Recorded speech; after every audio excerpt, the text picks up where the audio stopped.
Money don't make my world go round. I'm reaching out for the higher ground.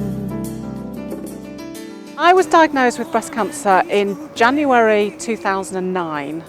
About a year or so after that, I was invited to a coffee morning, and all I knew was that it was something to do with a breast cancer charity. And when I got there, it was all about Genesis, and I'd never heard about Genesis before. And it was purely about prevention. And I think having gone through the whole circle of being diagnosed and having the treatment and coming out the other side, that really struck a chord with me. And I just thought, this is it. This is really where I want to focus all my energies. If I can even make a tiny difference to this amazing charity, that's where it started.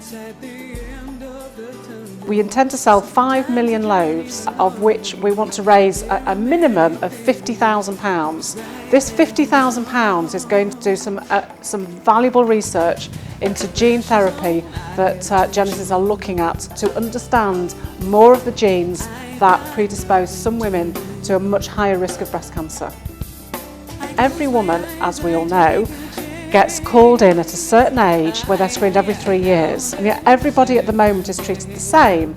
However, with this groundbreaking research, which is all about understanding and unravelling all these gene variants, if we can understand which of these genes predispose women to a higher risk of breast cancer, screening will be very different, and they're very close to that.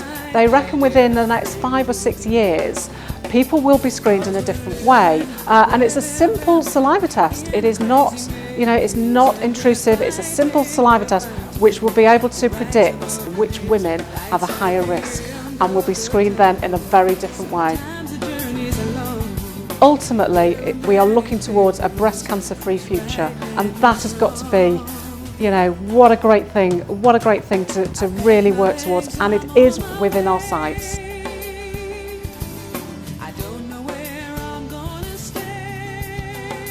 We've got 5 million loaves out there that we're going to sell throughout the country. Each one will say the same message, so just look out for it. We're living in a crazy maze.